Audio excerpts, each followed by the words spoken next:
The Atlanta airport buzzed with Friday chaos as Clara Evans, a sharp-eyed black woman in her 70s, stepped toward the first-class gate with her husband Malcolm, both in faded coats. A flight attendant, Vanessa Reed, smirked, blocking them, with a sharp, "Economy's that way, move it." Her sneer grew as she barked, "You don't belong here," oblivious to their quiet power. A gate agent muttered, "They're on the list." But Vanessa scoffed, unaware she'd just sparked her own downfall. What would this mistake cost her? Before we dive in, tell us where you're watching from.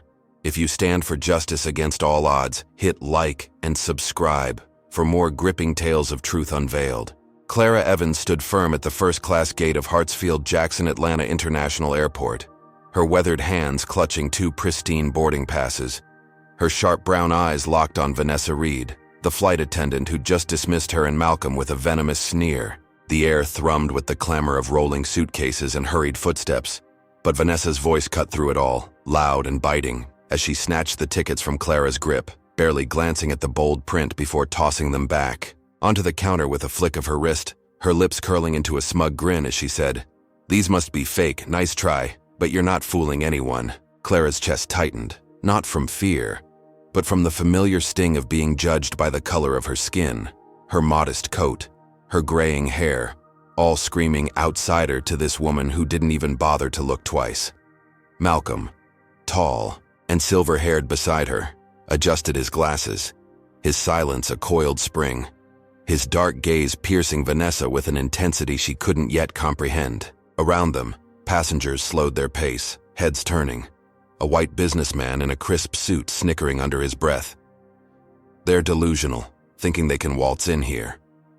His words stoking a murmur of agreement from the growing crowd. Clara squared her shoulders, her voice steady as she slid the tickets back across the counter, saying, "Check them again. We're where we belong." But Vanessa's eyes narrowed, her pale cheeks flushing with irritation as she leaned forward, her tone dripping with condescension. "I don't need to check anything. I know a scam when I see one." The businessman chuckled louder, his briefcase swinging as he nodded to a woman in a fur coat who whispered, "Probably begging for handouts." And Clara felt the weight of their stares, a chorus of disdain she'd faced too many times in her 72 years. She took a slow breath, her mind racing with decades of resilience, and said, "Call your supervisor now." Her words crisp, cutting through the noise like a blade, but Vanessa's grin twisted into something uglier, her hand already reaching for her radio as she barked, "Security, we've got trespassers at Gate 12, get here quick." The crowd's murmurs swelled into a low roar, a mix of curiosity and hostility, as two burly guards in Navy uniforms pushed through, their boots thudding on the polished floor, their hands hovering near their holsters. Vanessa pointed at Clara and Malcolm, her voice rising. "These two think they can sneak into first class with fake tickets. Deal with them." And the guards exchanged a glance, one scratching his jaw, his brow furrowing as he muttered, "You sure about this?" Clara's pulse quickened, not from doubt but from the absurdity of it all, her dignity under siege in a place she'd built with her own hands. Malcolm stepped forward, his deep voice rumbling, "Look at the list before you make fools of yourselves." But Vanessa laughed, sharp and brittle, waving a hand at their worn shoes, their lack of flashy watches, saying, "Oh please, you're not fooling anyone with that act. Look at you, cheap clothes don't scream first class." The businessman clapped his hands, delighted, calling out, "Send them to the back where they belong." And a teenage girl nearby pulled out her phone, filming the scene with a smirk, the red light blinking as it captured Clara's humiliation for the world to see. The guards hesitated, one reaching for the ticket still lying on the counter, his fingers brushing the paper as he squinted at the names, but Vanessa snatched them away, her nails clicking against the surface, her voice a hiss, "Don't waste your time, they're nobodies, get them out of here." Clara's jaw clenched, her mind flashing to the countless times she'd been dismissed, underestimated, her success buried under the assumptions of people like this, and she said, "You're making a mistake you'll regret." Her tone calm, but laced with steel, a warning Vanessa didn't heed. The guards shifted, uneasy, one muttering into his radio, "We need a supervisor, something's off." But Vanessa rolled her eyes, folding her arms, her blonde ponytail swinging as she snapped, "What's off is these two thinking they can pull this off, move them now." The crowd pressed closer, a wall of faces, some amused, some annoyed. A woman in a red scarf muttering, "Always causing trouble." And Clara felt the air thicken, the weight of their collective judgment pressing down, a public shaming orchestrated by a woman too blind to see the truth. Malcolm's hand brushed hers, a silent anchor, his eyes never leaving Vanessa, who stood triumphant, oblivious to the storm she'd just unleashed. The businessman leaned against a pillar, his smirk widening as he said, "This is better than..." Cable watching them squirm, and the teenage girl zoomed in, her giggles echoing as the video streamed live, racking up views by the second. Clara's heart pounded, not from shame, but from the fire igniting within her, a resolve forged over decades of fighting battles just like this, battles she'd won time and again, though never without cost. The guard stepped closer, one reaching for Malcolm's arm, but he pulled back, his voice low. "Touch me and you'll answer for it." And the guard froze, uncertainty flickering in his eyes as the radio crackled, a voice cutting through. "Supervisor's on the way, hold off." Vanessa's smirk faltered for a split second, but she recovered, leaning into Clara's face, her breath hot as she whispered, "You're done here. Enjoy economy, it's where you fit." Clara met her gaze, unflinching, her mind already calculating the fallout, knowing this was just the beginning, that Vanessa's arrogance had lit a match in a room full of dynamite. The crowd's jeers grew louder, a chant of, "Get them out," rippling through, and Clara stood taller, her presence a quiet defiance against the chaos, a promise that this wouldn't end the way Vanessa expected. The supervisor's footsteps echoed in the distance, a faint hope, but Clara knew better than to trust it yet, her life a testament to the fact that justice was never handed over easily, especially not to people like her. Vanessa turned away, smug, directing the guards to block the gate, her victory seemingly assured. But Malcolm's silence deepened, his stillness a warning, a predator sizing up prey too foolish to run. The businessman clapped again, the sound sharp, and the woman in the fur coat nodded, saying, "About time someone put them in their place." But Clara's lips twitched, the faintest hint of a smile, because she'd heard that before. And every time, she'd proven them wrong. The guards hovered, caught between Vanessa's orders and their own doubts, one glancing at the ticket still clutched in her hand, the names Clara Evans and Malcolm Evans staring back, names that meant nothing to him yet, but soon would mean everything. The supervisor was close now, his shadow stretching across the floor, and Clara braced herself, knowing this moment would ripple far beyond this gate, a spark that would either burn her down or set the whole damn airline ablaze. The supervisor, Tim, burst through the crowd at gate 12, his bald head gleaming under the harsh airport lights, his clipboard trembling slightly as he shoved past the jeering businessman and the teenage girl still filming, her phone now a spotlight on Clara Evans and Malcolm Evans, who stood unwavering despite Vanessa Reed's venomous triumph. Tim's eyes darted to the tickets Vanessa clutched, his voice sharp as he snatched them from her manicured fingers, saying, "Give me those. Let's see what's really going on here." And the crowd hushed, a ripple of anticipation cutting through their hostility as he scanned the names, his face paling to a sickly white when he saw Clara Evans and Malcolm Evans in bold print, followed by the tiny VIP code that made his breath catch. Vanessa smirked, arms crossed, her blonde ponytail swaying as she muttered, "They're fakes, Tim. Don't waste your time." But his head snapped up, his gaze locking onto Clara's steady brown eyes, then Malcolm's unreadable stare, and, he stammered, You're on the list, first class. I'm so sorry, ma'am, sir. Please, board now." Clara's lips curved into a faint, victorious smile, her 72 years of grit shining through as she took Malcolm's arm, her worn coat brushing his as they stepped past Vanessa, whose jaw tightened, her smugness cracking like thin ice. The guards backed off, one rubbing his neck, muttering, "Told you something was off," while the businessman frowned, his snicker fading, and the woman in the fur coat whispered, "How'd they pull that off?" Clara's heart lifted, a rare moment of relief washing over her as they settled into the plush first-class seats, the leather cool against her skin, thinking maybe, just maybe, this fight was over. Malcolm adjusted his glasses, his silence a quiet storm, and she squeezed his hand, whispering, We showed them. But the victory tasted fleeting, a shadow lurking in the corner of her mind, because Vanessa wasn't done. As the plane taxied, Vanessa stormed down the aisle, her heels clicking like gunfire, her eyes burning with a fury Clara hadn't anticipated, and she leaned in close, her voice a low hiss only they could hear. "You don't deserve this. I'll fix it. Just watch." Clara's stomach twisted, the threat sinking in. But before she could respond, Vanessa spun away, her clipboard slamming against her thigh as she marched to the galley, leaving a chill in her wake. The flight took off, the hum of engines filling the cabin, and Clara tried to relax, sipping water from a crystal glass, her mind replaying Tim's apology, the crowd's stunned silence. But then it happened, a jolt of chaos that shattered her fragile win.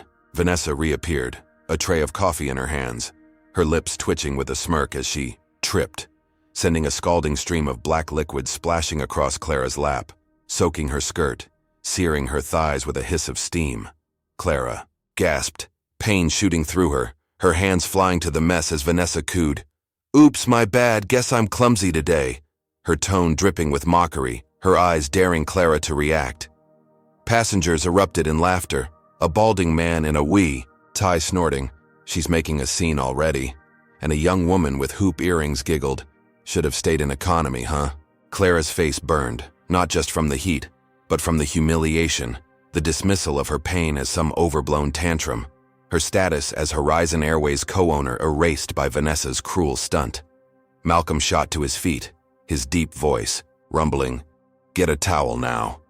But Vanessa shrugged, sauntering off with a sway of her hips, leaving Clara to dab at the stain with napkins, her hands trembling not from weakness, but from rage. The coffee cooled, leaving a sticky mess, and Clara's mind raced, piecing it together, Vanessa's whisper echoing, "I'll fix it." A promise of more to come, a trap she hadn't seen until now. She glanced at Malcolm, his jaw tight, his fingers drumming the armrest, and she knew this wasn't the end, that this petty act was just the opening salvo in a war Vanessa was too arrogant to realize she'd already lost. The balding man leaned over, chuckling, "Guess first class isn't for everyone." And Clara met his gaze, her voice low, "You'd be surprised who it's for." But he just laughed harder, oblivious to the power simmering beneath her calm. Vanessa returned, tossing a damp rag onto Clara's lap with a flick of her wrist, saying, "There, happy now?" And Clara caught it, her eyes locking onto Vanessa's, a silent vow forming, because this wasn't over, not by a long shot. The plane leveled off, the seatbelt sign dimmed, and Clara's mind churned, the sting of the burn fading into a deeper fire, one fueled by decades of facing down people like Vanessa. People who saw her skin, her age, her quiet strength, and assumed she was nothing. She wiped her hands, folding the rag with precision, her thoughts sharpening, knowing this flight was about to become a battlefield, and she'd fought on worse terrain than this. Hey, viewers, what do you think? Comment number 1 if you're raging at Vanessa's petty power trip, or number 2 if you think Clara's about to turn the tables in a way no one sees coming. Drop a like if you're rooting for justice to hit hard, and hit that subscribe button if you're ready to see this showdown explode in ways that'll leave you speechless. Clara's got the upper hand now, or does she? How far will Vanessa go to fix this, and what's her next move when she realizes she's messed with the wrong couple?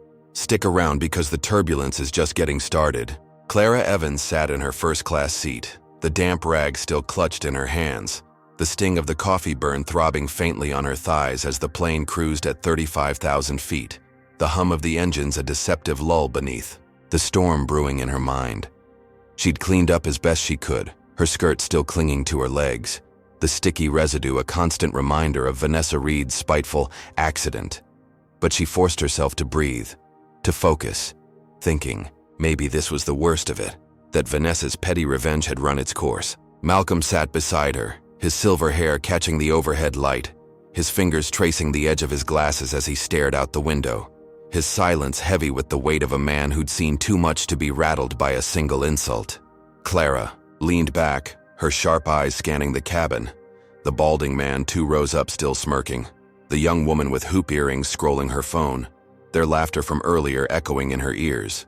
But she told herself it was over, that she'd Endured and won, at least for now. Then Vanessa emerged from the galley, her heels clicking with purpose, a glint in her blue eyes that sent a shiver down Clara's spine, a predator's gleam she hadn't noticed before, and Clara's gut twisted, her instincts screaming that something worse was coming.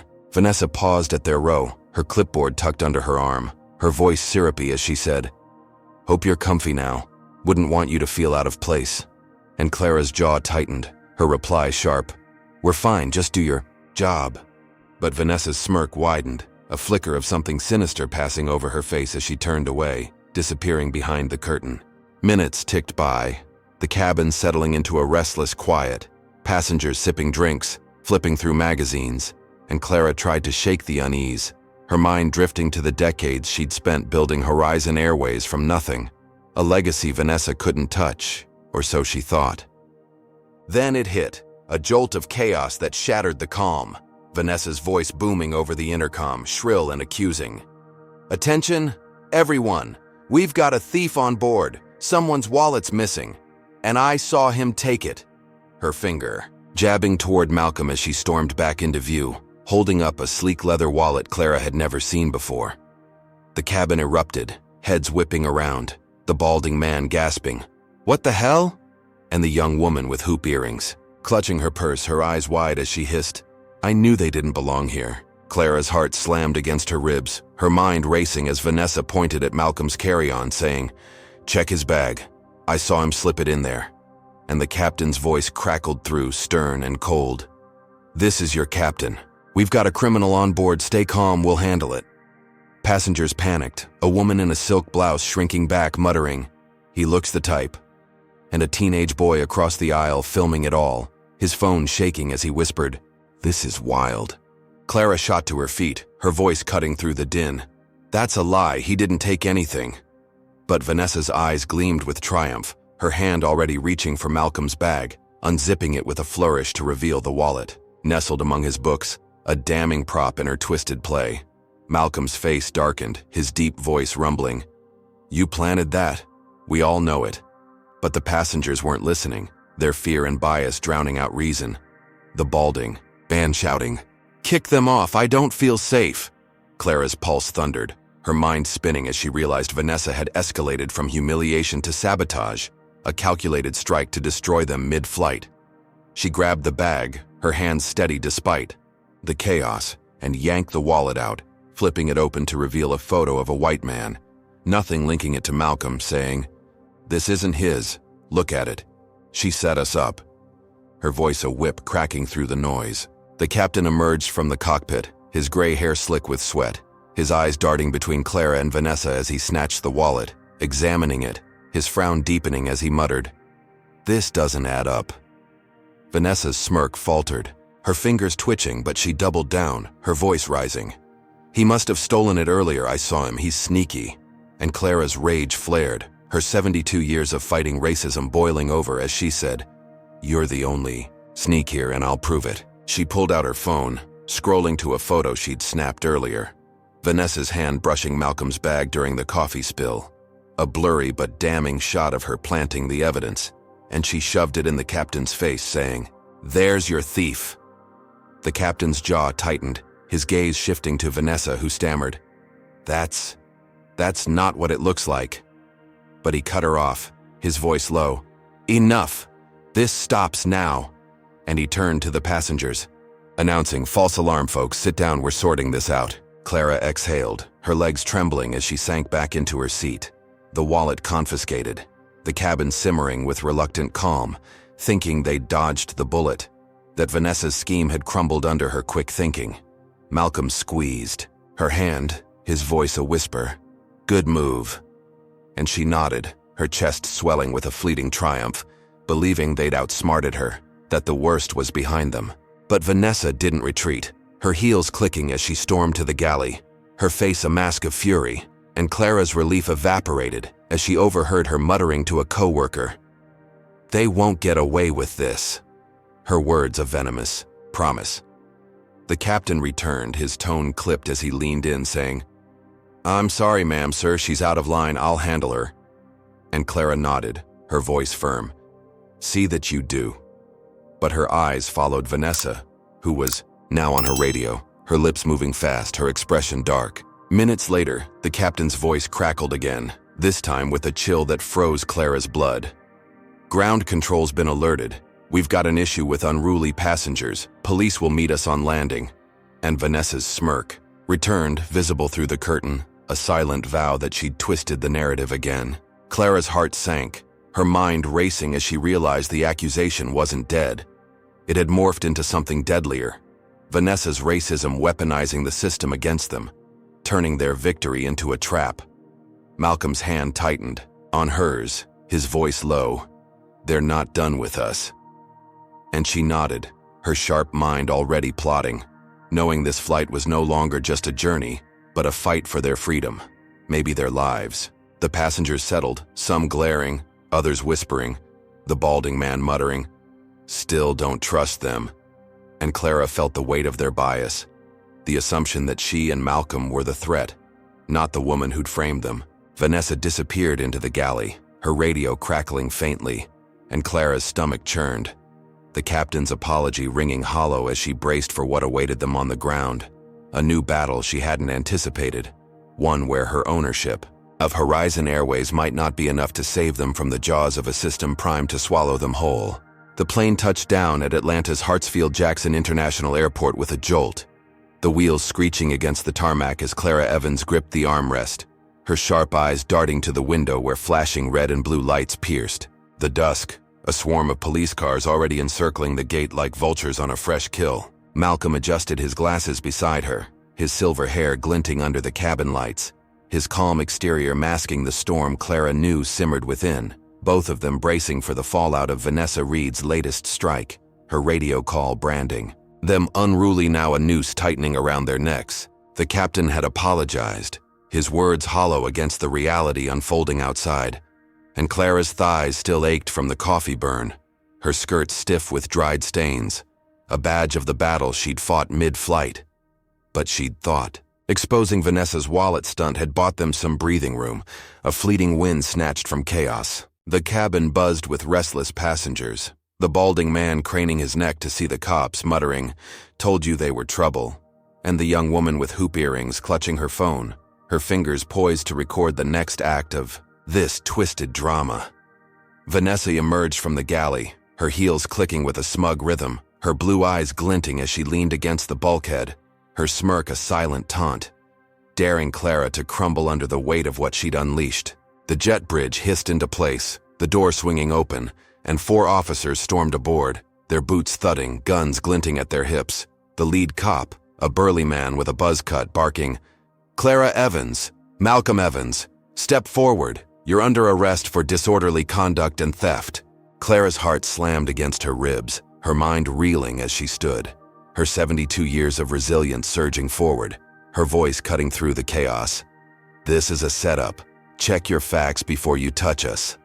But the cop's hand hovered over his cuffs, his sneer mirroring Vanessa's as he said, "We've got a witness, lady. Save it for the station." Malcolm rose beside her, his deep voice steady. "You're making a mistake." And the passengers gasped, the teenage boy filming with a shaky grin, the balding man nodding. About time, as if their fate was sealed. Clara's pulse thundered, her sharp mind racing back to the photo on her phone, the blurry proof of Vanessa planting the wallet, and she yanked it from her purse, shoving it toward the cop, saying, "Look at this. She framed us. That's your witness." The officer's eyes narrowed, his meaty fingers swiping the screen, his frown deepening as he saw Vanessa's hand slipping into Malcolm's bag, the timestamp matching the coffee spill, a crack in her story widening before his eyes. Vanessa's smirk faltered, her voice rising. "That's edited, they're liars." But Clara stepped closer, her gaze piercing. "Check the bag's zipper. Her fingerprints are on it, not ours." And the cop hesitated, his radio crackling, as he muttered, "Hold up, we've got evidence here." The second officer, a wiry man with a mustache, grabbed Malcolm's carry-on, inspecting the zipper, his gloved fingers tracing the metal, and he nodded. "She's right. This doesn't add up, no prints from him." The lead cop's jaw tightened, his gaze shifting to Vanessa, who stammered, I didn't, they're twisting it." But he cut her off, his voice gruff. "Step aside, ma'am, we're clearing this now."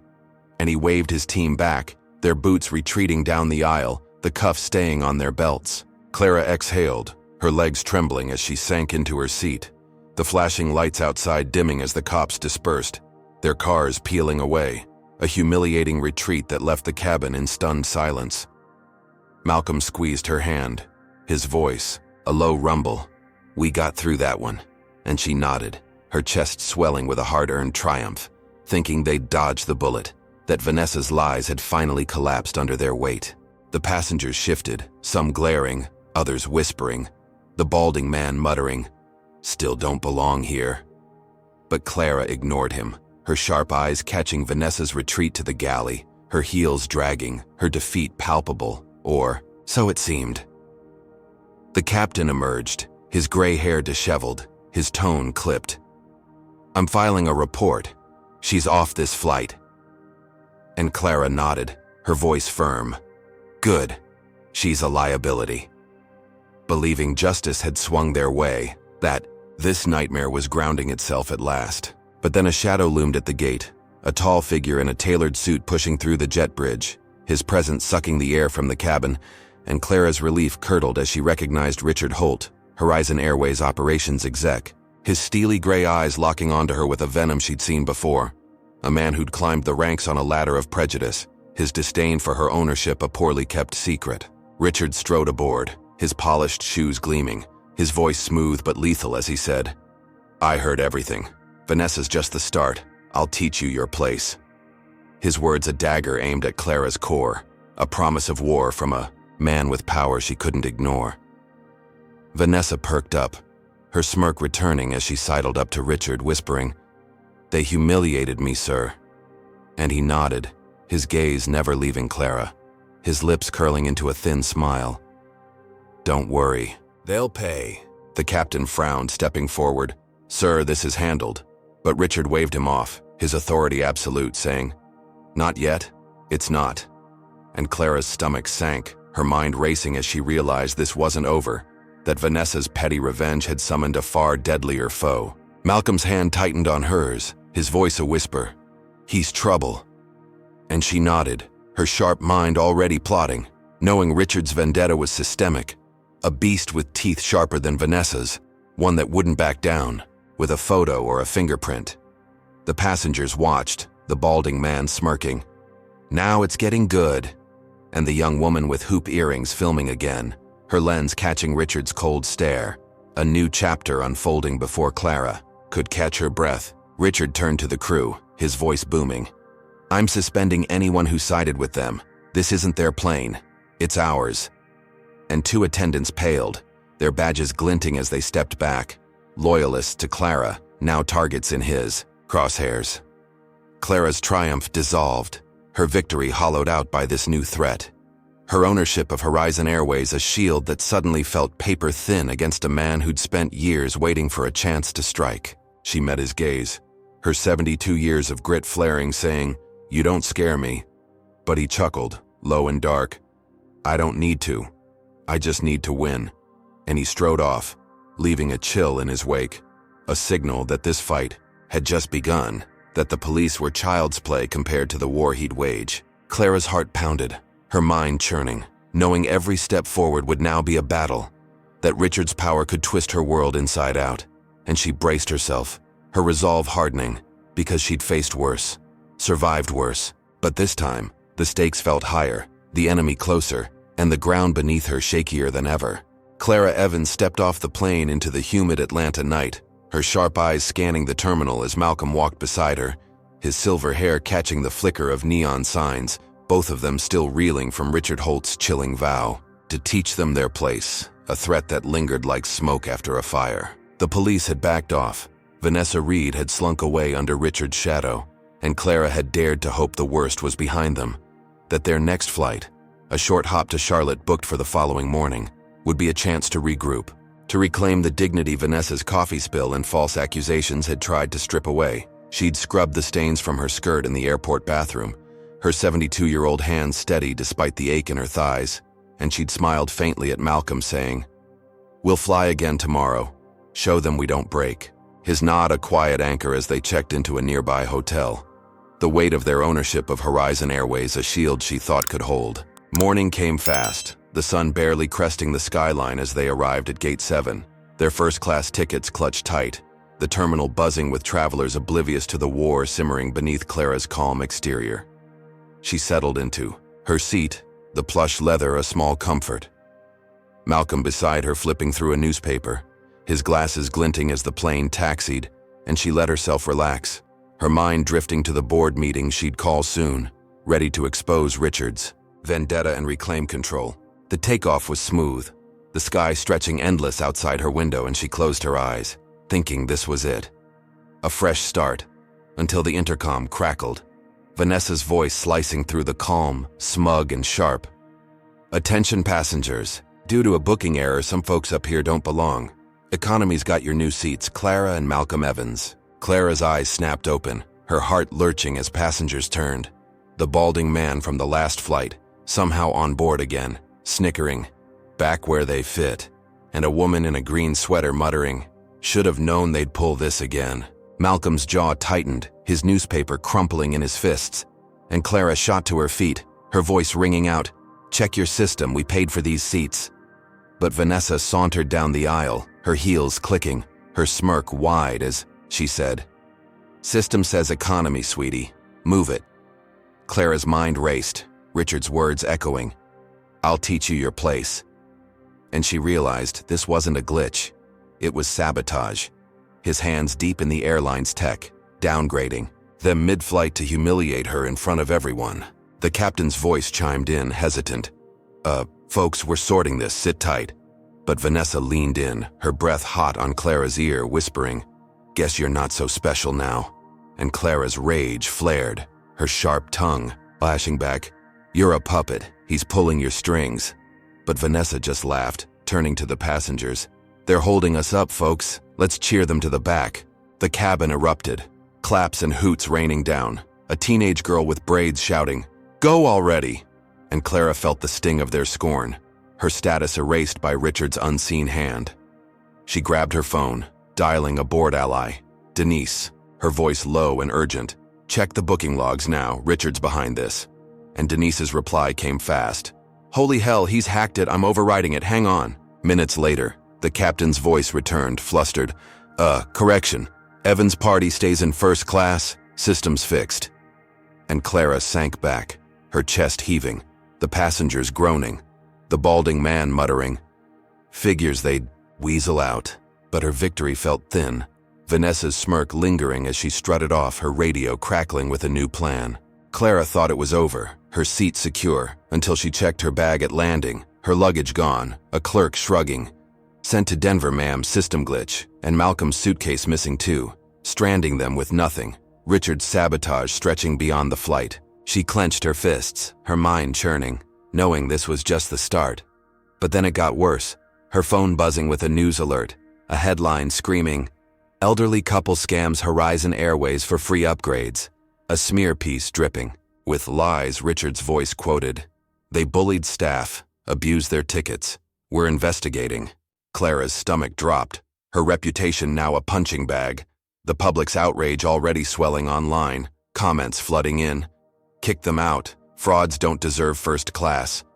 And she realized Richard had turned her win into a weapon, painting her as the villain to a world eager to believe it.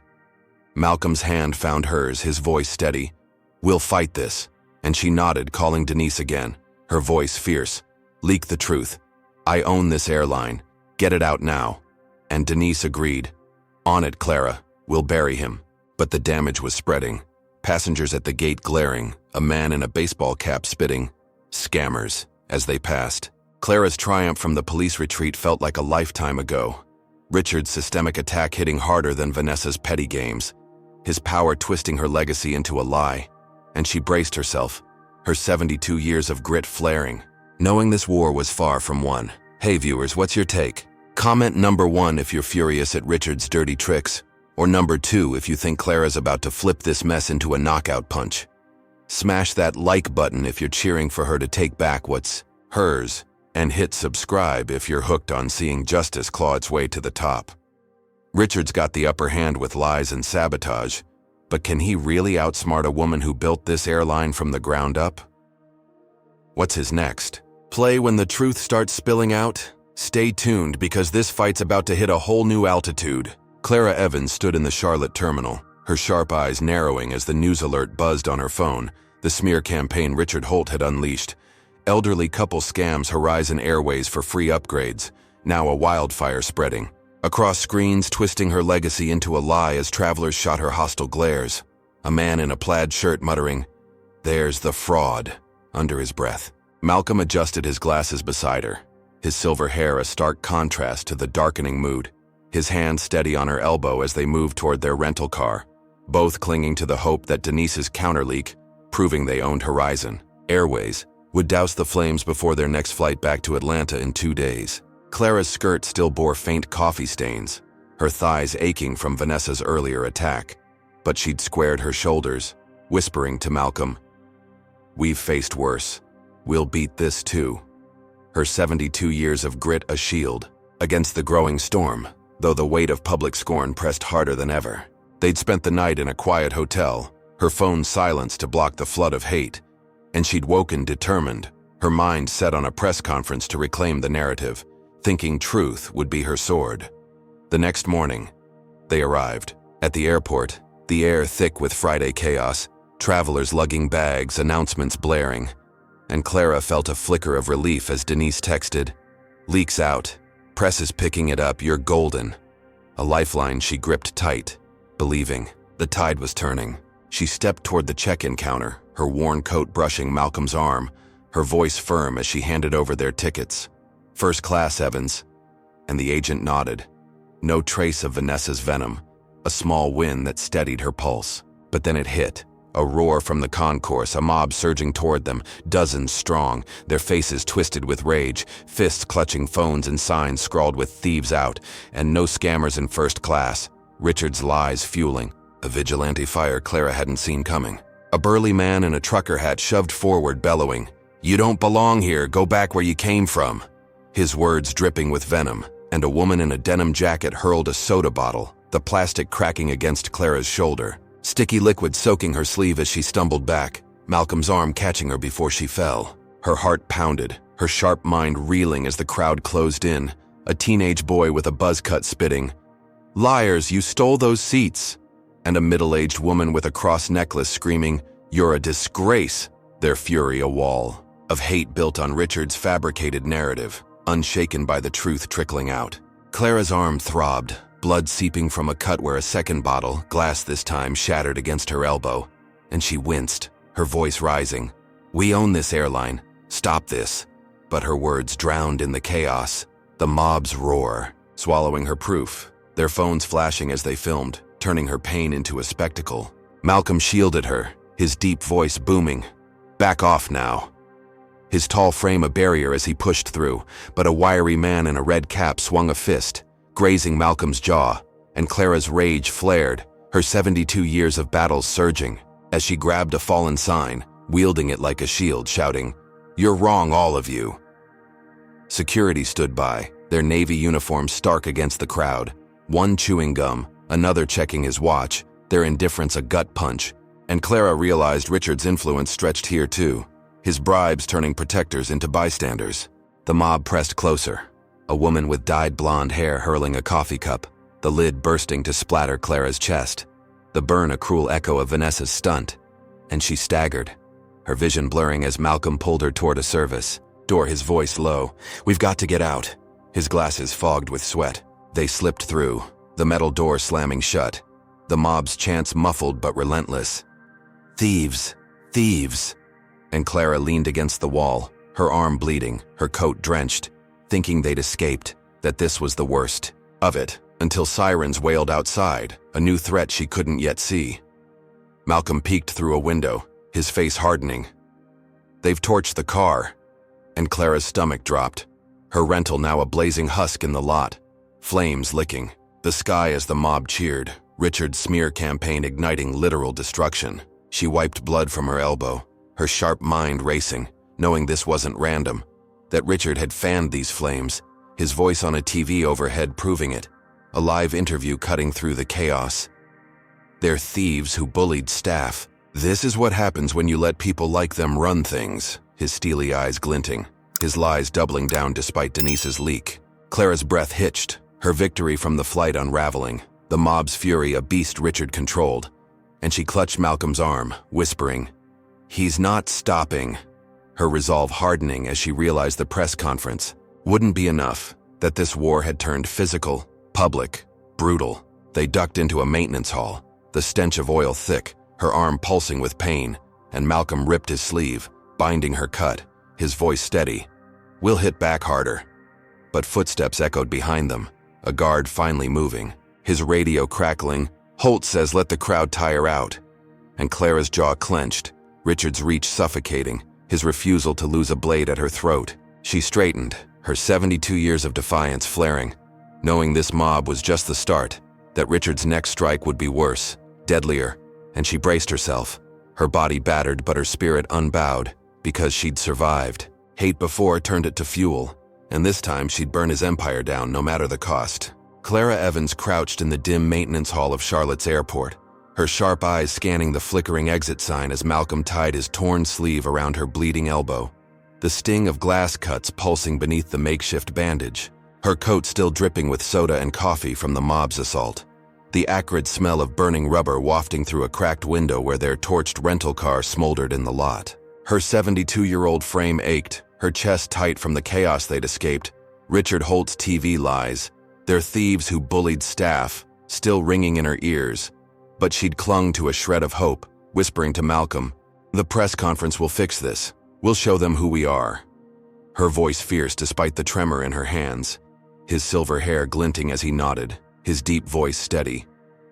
"We've got the truth, that's enough." They'd slipped out a back exit, dodging the mob's fading chants, hailing a cab to a downtown hotel, her mind set on the next morning's stand, a public unveiling of their ownership of Horizon Airways to crush Richard's smear campaign, believing the tide could still turn. Dawn broke gray and heavy, Clara in a fresh blouse, her arm bandaged properly now, stepping into a rented conference room, cameras flashing as reporters jostled, Malcolm at her side, his glasses polished, his presence a rock as she faced the mic, her voice cutting through the hum. "I'm Clara Evans, co-owner of Horizon Airways. Richard Holt's lies end today. We built this company, not him." She held up deeds, stock certificates, her sharp eyes daring the crowd to doubt. And the room erupted, gasps rippling. A young journalist in a blazer stammering, "You're the owners?" While an older man with a notepad nodded, "Checks out. I've seen the filings." And Clara's chest swelled, the mob's fury fading in her mind, victory tasting sharp and sweet as Denise's leak hit the wires, headlines shifting. "Airline owners targeted by exec smear." She met Malcolm's gaze, his faint smile a rare crack in his stoicism. And she thought they'd won.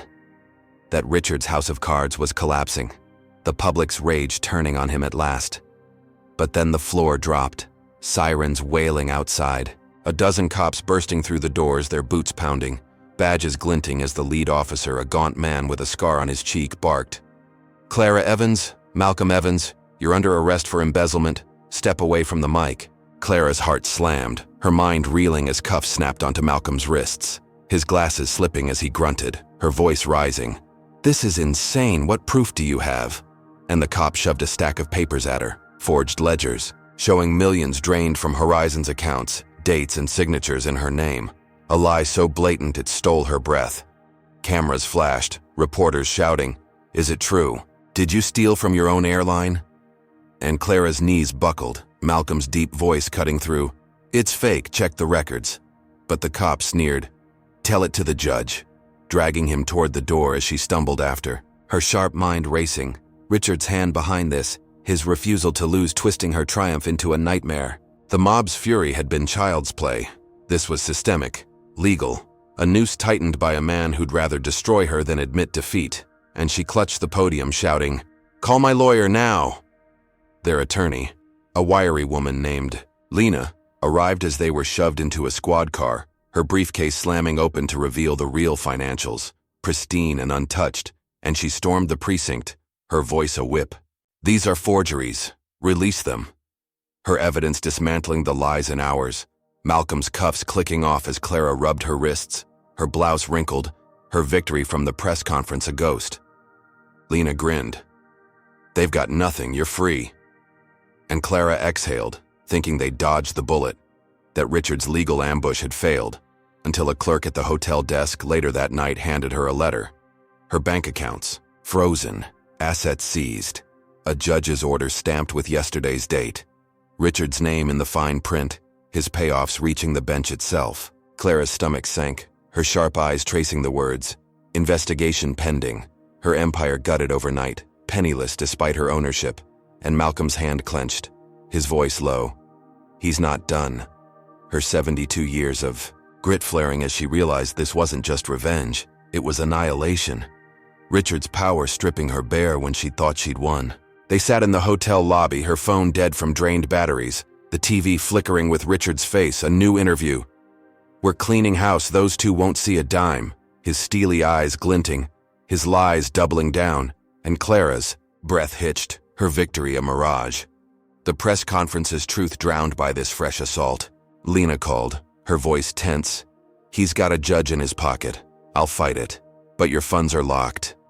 And Clara nodded, her mind churning, knowing every step forward was a trap, that Richard's refusal to lose had turned her ownership into a curse, her legacy a target for his wrath. She met Malcolm's gaze, his jaw tight, and she whispered, "We'll rebuild."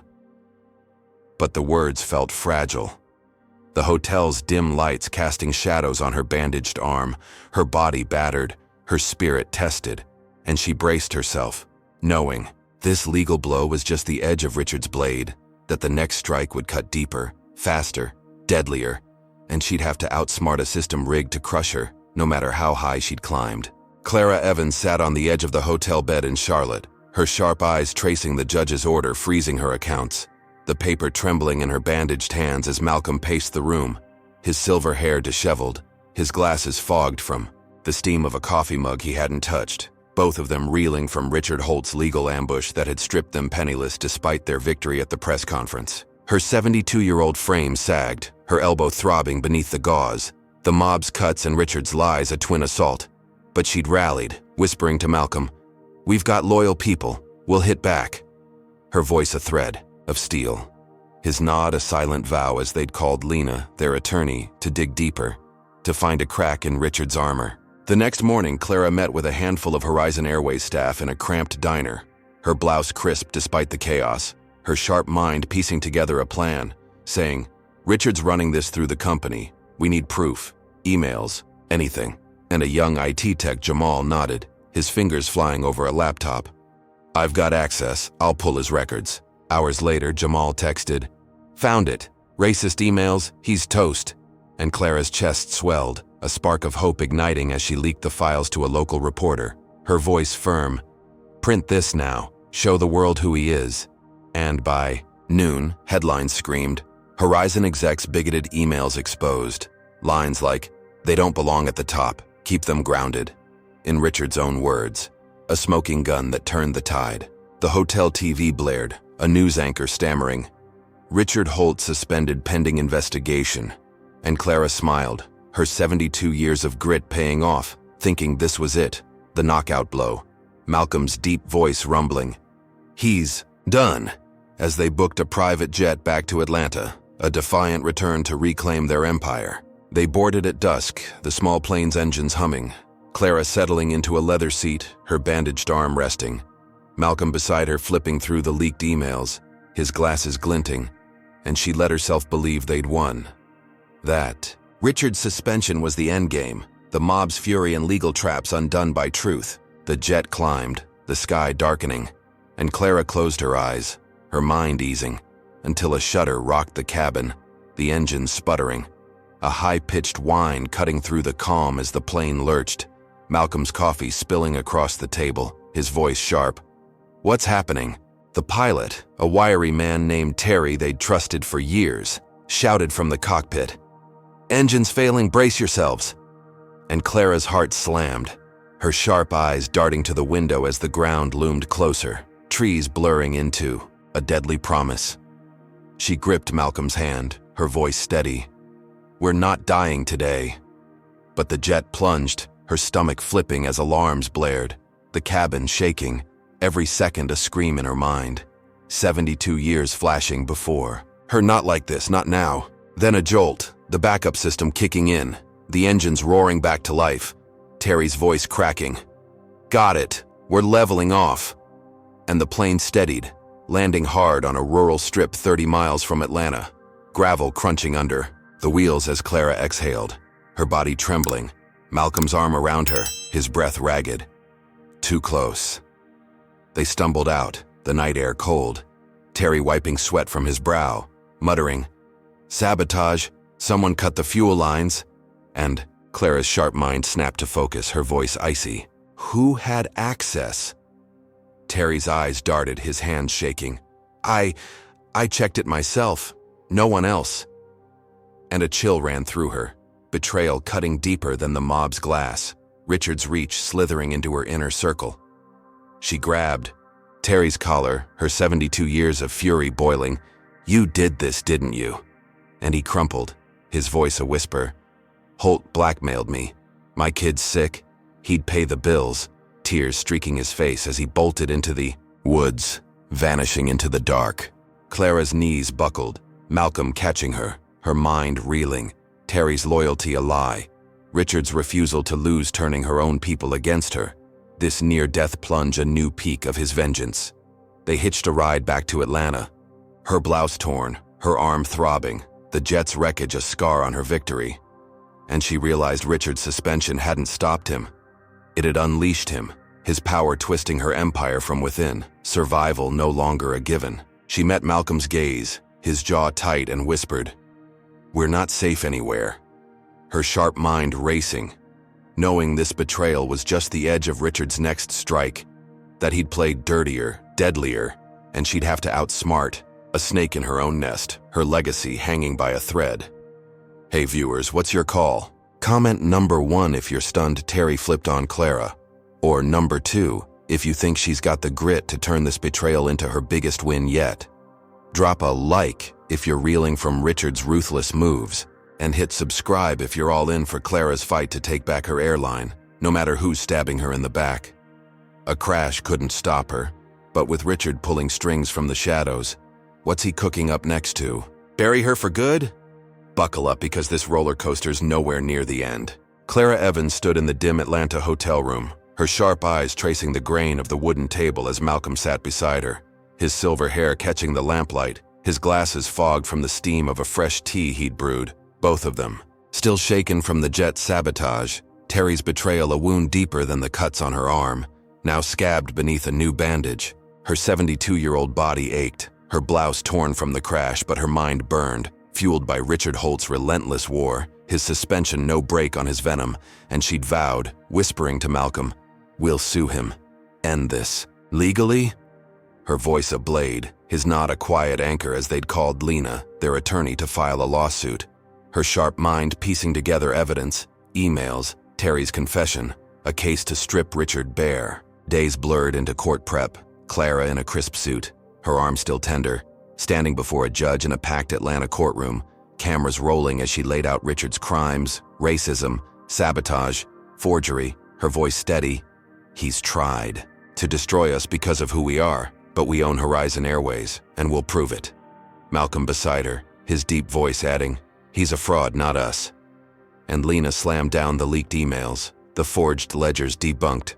A mountain of proof that silenced the room. The judge, a stern woman with gray curls, nodded, her gavel cracking.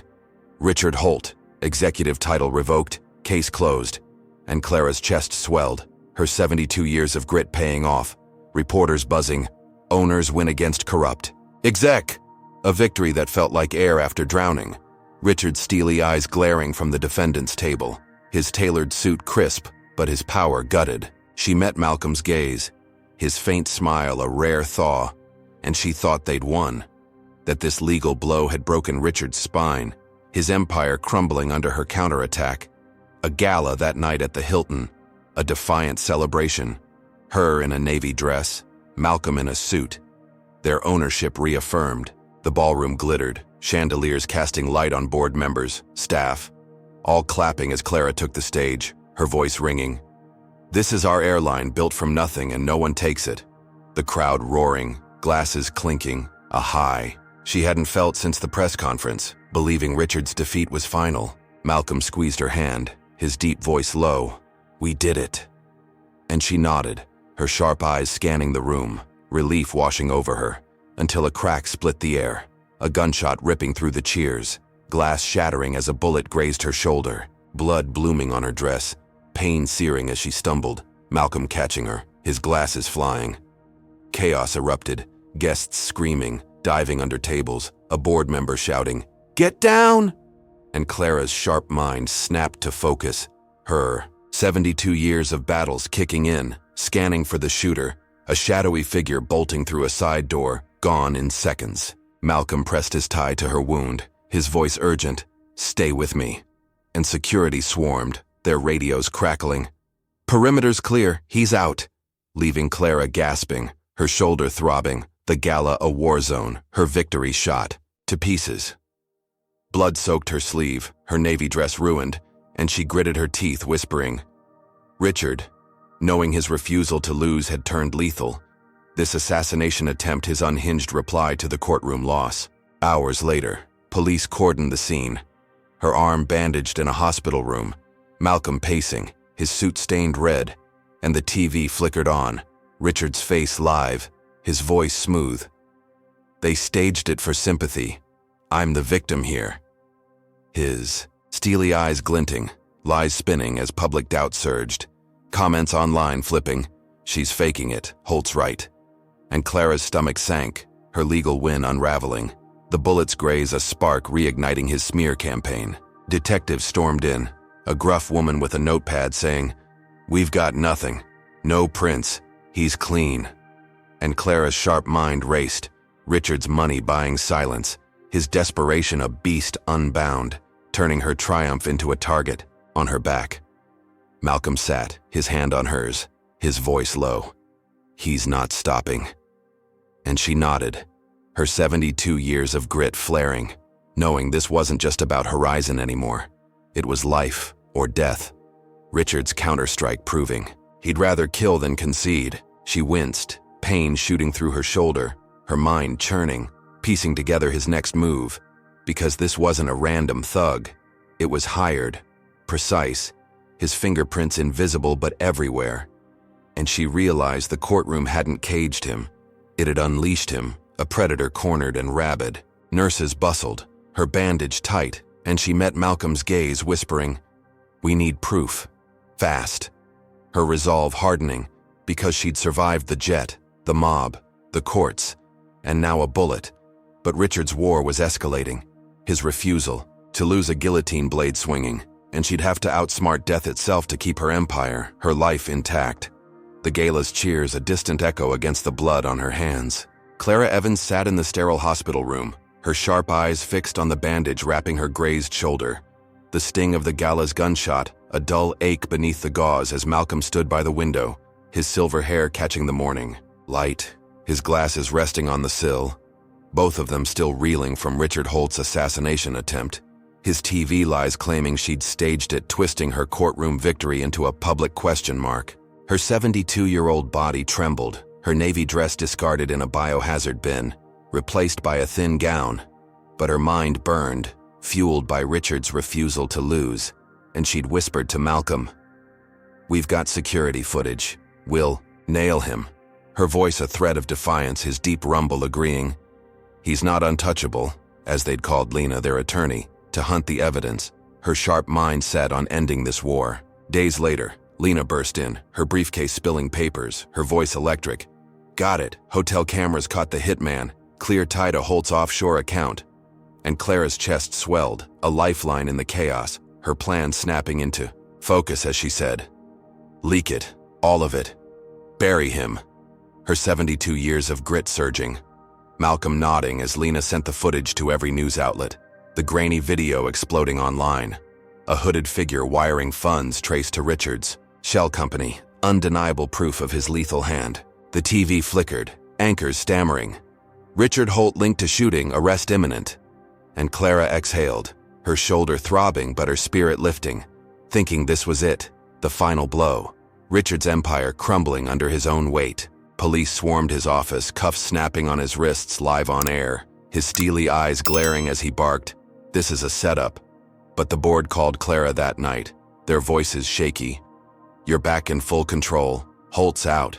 And she smiled, her sharp eyes glinting, believing redemption was hers. Horizon Airways secure at last. She left the hospital, her arm in a sling, Malcolm beside her in a fresh suit. Their Atlanta penthouse a fortress as they met with loyal execs, her voice firm. "We rebuild now, no more shadows." The room buzzing with relief, her ownership reaffirmed. Richard's suspension and arrest a double lock on his cage. Or so she thought. She slept that night, her first real rest in weeks, dreaming of flights soaring free until a jolt woke her, her phone blaring with alerts. Horizon Airways grounded, systems hacked, and her heart sank, her sharp mind racing as she booted. Her laptop, screens flashing red, every plane locked down, reservations wiped, a digital catastrophe she couldn't grasp. Malcolm stumbled in, his glasses crooked, his voice tense. "What's happening?" And she scrolled, her stomach twisting as news hit. Clara Evans blamed for airline shutdown. A flood of lies pinning the crash on her. Passengers stranded. Nationwide, their tweets raging. "She's ruined us, fire her." And Clara's victory dissolved, her redemption a mirage. Richard's shadow still clawing from behind bars. She called a T, Jamal's voice frantic. "It's an inside job. Someone's got admin access." And Clara's sharp eyes narrowed, her mind flashing to Vanessa Reed, the flight attendant who'd started this nightmare. Her petty spite now a weapon in Richard's hands, unleashed even from jail. She traced the hack, her 72 years of cunning piecing it together. Jamal confirming, "Vanessa's login, she's in the system." And Clara stormed to the office, her sling tight, confronting a security feed showing Vanessa at a terminal, her blonde ponytail swaying as she typed, her smirk chilling, a pawn radicalized by Richard's hate, grounding Horizon to spite Clara's win. She called Lena, her voice a whip. "Arrest her, I've got proof." And police nabbed Vanessa at her apartment, her laptop seized, the hack undone in hours. Flights resuming as Clara's name cleared, headlines shifting. Employee sabotage, not owners. But the damage lingered, profits tanking, passengers vowing never to fly Horizon again. Clara sat in the boardroom, her sharp eyes tracing the financials, Malcolm beside her, his hand on hers, and she thought they'd survived, that Vanessa's arrest was the end, until a call came, a board member's voice cold. "Richards, allies are moving, they're staging a takeover, your control's slipping." And Clara's stomach dropped, her 72 years of grit tested anew, realizing Richard's arrest hadn't stopped his network, his venom seeping through loyalists, her empire teetering despite her fight. She met Malcolm's gaze, his jaw tight, and whispered, "They're not done," her mind churning, knowing Vanessa's hack was a distraction, a feint for a corporate coup. Richard's refusal to lose striking from the shadows, turning her redemption into a hollow shell. The boardroom hummed, execs whispering, some eyeing her with doubt, others with fear, and she stood, her voice steady.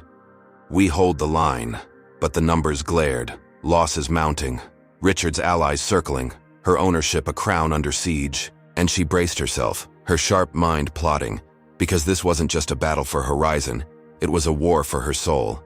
And Richard's next move would be his deadliest yet. Clara Evans stood in the Horizon Airways boardroom in Atlanta, her sharp eyes locked on the flickering financial charts, her shoulders stiff beneath the sling from the gala's gunshot, her 72-year-old frame taut as Malcolm sat beside her, his silver hair catching the overhead lights, his glasses clenched in his fist, both of them reeling from Vanessa Reed's hack that had grounded their fleet, a blow that left profits bleeding, and Richard Holt's allies poised for a corporate coup despite his arrest. Her mind burned, the sting of betrayal from Terry's jet sabotage and Vanessa's digital assault fueling her resolve, and she'd whispered to Malcolm, "We end this today, face to face." Her voice a blade, his deep rumble agreeing. No, more running, as they'd tracked Vanessa's movements, her sharp mind piecing together a plan to confront her, to record the truth and shatter Richard's web. The next morning, Clara stormed Hartsfield Jackson's employee lounge, her sling hidden under a coat, Malcolm at her side, her phone live streaming to a trusted reporter as she spotted Vanessa by a vending machine, her blonde ponytail swaying, her smirk sharp as she typed on a tablet, oblivious to the storm closing in. Clara stepped forward, her voice ringing. "You thought you'd bury us, Vanessa, but I've got you now, confess." And Vanessa's head snapped up, her blue eyes narrowing. But Clara hit record, the red dot blinking, saying, "Tell the world how Richard turned you, how he's pulling strings from jail." Her 72 years of grit a wall Vanessa couldn't dodge. Vanessa laughed, bitter and shrill, tossing the tablet aside, her voice cutting. "You think you're untouchable because you're old and black? Holt saw through you, I just finished the job." And Clara's chest swelled, the confession live, streaming to thousands, her sharp eyes glinting as she said, "Keep talking, it's over." The video going viral, comments flooding. "She's done." Holt's toast. A victory she could taste. Richard's network cracking under the weight of Vanessa's own words. She thought she'd won, the boardroom coup dead, her empire secure, until the lounge doors slammed open, Richard bursting in, his tailored suit pristine, his steely eyes wild, free on bail she hadn't anticipated, flanked by 3 thugs in leather jackets, their fists clenched, guns glinting at their waists. Clara's heart slammed, her sharp mind reeling as Richard barked, "Shut it off now," his voice a growl, Vanessa scrambling to his side, whimpering, "I didn't mean it." But he shoved her away, his gaze locking on Clara. "You've got guts, I'll give you that. Sign over Horizon or he's dead." His thug grabbing Malcolm, a blade flashing to his throat, blood beading on his skin. Clara froze, her phone slipping, the live stream cutting as Malcolm grunted, his deep voice steady. "Don't do it." But Richard's laugh was cold. "Too late, you pushed me." And the room shrank, employees scattering, a janitor dropping, his mop, his eyes wide as he bolted. Clara's 72 years of battles surged, her sharp mind racing, knowing Richard's refusal to lose had turned feral. This showdown, his last stand, and she lunged for a wall panel, her fingers hitting. A hidden alarm, a trick she'd installed years ago, its silent pulse summoning security. Richard's thug tightened the knife, Malcolm's neck bleeding, and she shouted, "You're finished, they're coming." Her voice a whip, but Richard smirked. "Not fast enough," signaling another thug to grab her, his meaty hand wrenching her sling, pain exploding as he twisted her arm, her knees buckling. She fought, her sharp eyes spotting a fire extinguisher, swinging it with her good arm, foam spraying into the thug's face, his scream buying seconds as Malcolm elbowed his captor, the blade clattering, but Richard roared, "Enough!" drawing, a gun, his steely eyes blazing. "Sign it or I shoot him myself."